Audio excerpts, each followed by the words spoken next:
امریکہ کے شمال مشرقی علاقے شدید برفانی طوفان کی زد میں 5,40,00,000 افراد کا لیے الرٹ جاری۔ امریکہ کی 6 ریاستوں میں برفانی طوفان کے باعث ایمرجنسی نافذ۔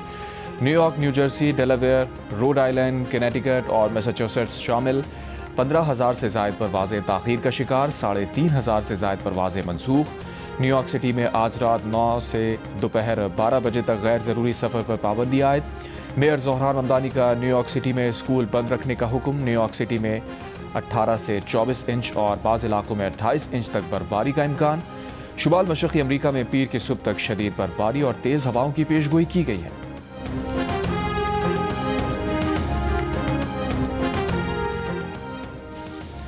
افغانستان میں دہشت گرد ٹھکانوں پر پاکستان کی جوابی کارروائی۔ 3 صوبوں ننگرہار، پکتیکا اور خوست میں فتنہ الخوارج اور TTP کے 7 مراکز کو نشانہ بنایا گیا۔ وزیر مملکت برائے داخلہ طلال چودھری نے کہا، اطلاعات کے مطابق 70 دہشت گردوں کو ہلاک کر دیا گیا۔ زیادہ تر ہلاک دہشت گرد پاکستانی تھے۔ دوحہ معاہدے میں افغانستان نے پوری دنیا کو یقین دلایا تھا کہ افغان سرزمین کسی کے بھی خلاف دہشت گردی کے لیے استعمال نہیں ہوگی، لیکن افغانستان دہشت گردی روکنے میں ناکام رہا۔ افغانستان کی عبوری حکومت اپنا فرض نبھانا نہیں چاہتی۔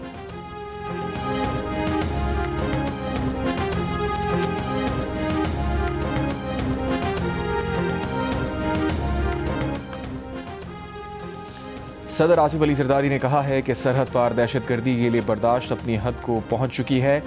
پاکستان دفاع کے فطری حق کے تحت اقدامات کر رہا ہے۔ بین الاقوامی انتباہات کے باوجود دہشت گرد گروہوں کو مسلسل جگہ ملتی رہی۔ افغانستان میں حالات پچھلے دور سے بھی زیادہ تشویشناک اور غیر یقینی ہو چکے ہیں۔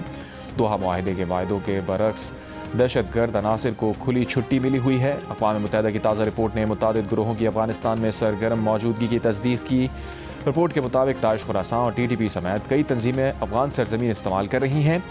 افسوس کہ افغان حکام نے انتباہات کے باوجود کوئی قابل اعتبار اقدام نہیں کیا۔ پاکستان نے طویل عرصہ تحمل دکھایا اور کارروائیاں محدود علاقوں تک رکھی۔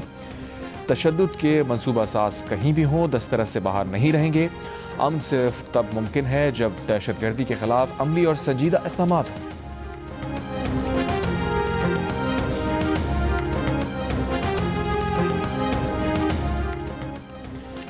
شہید لیفٹیننٹ کرنل شہزادہ گل فراز کو مانسیرہ میں پورے فوجی اعزاز کے ساتھ سپرد خاک کر دیا گیا۔ نماز جنازہ میں اہل خانہ، فوجی افسران اور شہریوں نے بھی شرکت کی۔ وزیر دفاع خواجہ آصف نے کہا، لیفٹیننٹ کرنل شہزادہ گل فراز کی جرت اور قربانی کو ہمیشہ یاد رکھا جائے گا۔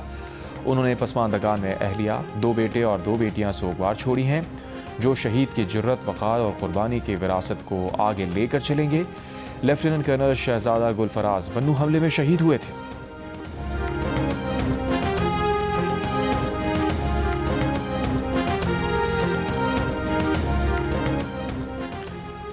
برطانیہ میں بدھ سے دوہری شہریت کے حامل افراد کے لیے نئے قواعد نافذ ہوں گے۔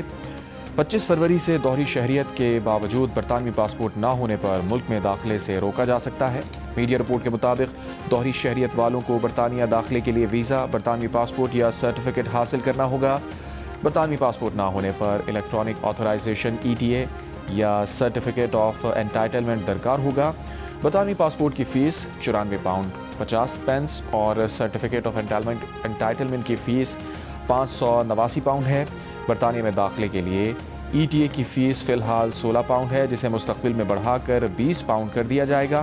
برطانیہ آنے سے پہلے چند ممالک کے شہریوں کو ویزا کے بجائے الیکٹرانک ٹریول آتھورائزیشن درکار ہے۔ ان میں امریکہ، کینیڈا، یورپی ممالک اور دیگر ممالک شامل ہیں۔ ETA کے ذریعے خاندان کے افراد سے ملنے یا سیاحت کے لیے 6 ماہ تک برطانیہ میں قیام ممکن ہے۔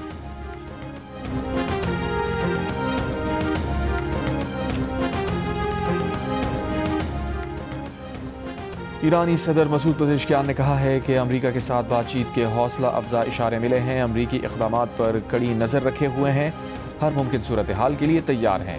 ایرانی وزیر خارجہ عباس عراقچی نے کہا، امریکی نمائندہ خصوصی اسٹیو وٹکوف سے جنیوا میں جمعرات کو ملاقات ہو سکتی ہے۔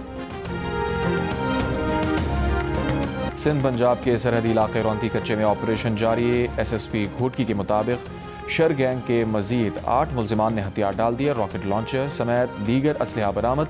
ملزمان انتہائی سنگین نوعیت کے مقدمات میں مطلوب تھے۔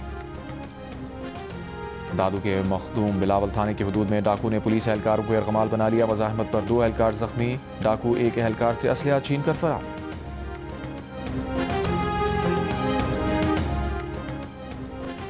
کراچی میں پیشہ ور بھکاریوں کے خلاف کراچی انتظامیہ کی مہم، 100 سے زائد بھکاری گرفتار، 21 خواتین پیداگروں کو عیدی کے حوالے کر دیا گیا۔ مارشل آرٹس اور جمناسٹک میں متعدد میڈل جیتنے والا قومی کھلاڑی رضوان پٹھان معاشی مشکلات کا شکار۔ ضلع باجوڑ سے تعلق رکھنے والا رضوان نوشہرہ کی ماربل فیکٹری میں مزدوری پر مجبور۔ رضوان کا کہنا ہے کہ عالمی سطح پر پاکستان کی نمائندگی خواب ہے، مگر وسائل کی کمی راہ میں بڑی رکاوٹ ہے۔ رضوان پٹھان نے 2018 کے قومی مارشل آرٹس مقابلوں میں گولڈ میڈل جیت کر اپنی صلاحیتوں کا لوہا منوایا اور صوبائی و مقامی سطح پر بھی کئی مقابلوں میں کامیابیاں سمیٹی۔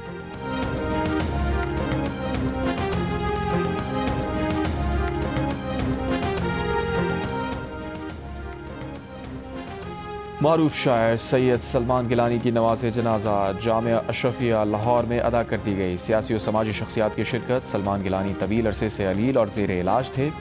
انہوں نے 74 برس عمر پائی۔ وزیر اعلیٰ پنجاب مریم نواز کا سلمان گیلانی کے انتقال پر اظہار افسوس، سوگوار خاندان سے اظہار ہمدردی اور تعزیت۔ پاکستان، سعودی عرب، ترکیہ، متحدہ عرب امارات اور اردن سمیت کئی مسلم ممالک نے اسرائیل میں تعینات امریکی سفیر کا بیان مسترد کر دیا۔ 14 عرب اور اسلامی ممالک کے وزرائے خارجہ، اسلامی تعاون تنظیم، عرب لیگ اور خلیج تعاون تنظیم کے مشترکہ مذمتی بیان میں کہا گیا ہے کہ ایسے بیانات خطے کے امن و استحکام کے لیے خطرہ بن سکتے ہیں۔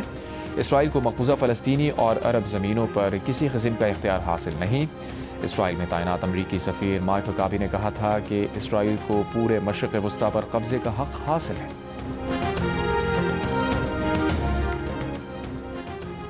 مقبوضہ کشمیر میں قابض بھارتی فوج کی ریاستی دہشت گردی جاری۔ کشمیر میڈیا سروس کے مطابق ضلع کشتواڑ میں 3 کشمیری نوجوانوں کو شہید کر دیا گیا۔ مقامی طور پر تیار کیے جانے والے بھارتی جنگی طیارے تیجس کا ایک اور حادثہ۔ بھارتی میڈیا کے مطابق تربیتی پرواز کے دوران لینڈنگ کرتے ہوئے تیجس کا حادثہ پیش آیا۔ پائلٹ شدید زخمی، لیکن جہاز مکمل طور پر تباہ ہو گیا۔ بھارتی میڈیا کا کہنا ہے کہ یہ طیارہ اب تک بھارتی ایئر فورس کو فراہم کیے گئے 32 طیاروں میں سے ایک تھا۔ یہ تیجس کا تیسرا حادثہ ہے۔ پہلا جیسلمیر میں مارچ 2024 میں ہوا، دوسرا دبئی ایئر شو میں ہوا۔ بھارتی ایئر فورس نے تیجس کے 180 ایڈوانس ورژن طیاروں کا آرڈر کیا ہوا ہے۔ اور ایکشن، تھرل اور کامیڈی سے بھرپور film one battle after another نے سب سے زیادہ 6 بافٹا ایوارڈ اپنے نام کر لیے۔ ون بیٹل آفٹر انادر نے پہلے بہترین برطانوی فلم، بہترین سنیماٹوگرافی، بہترین سپورٹنگ ایکٹر اور بہترین ایڈیٹنگ سمیت دیگر ایوارڈز بھی حاصل کیے۔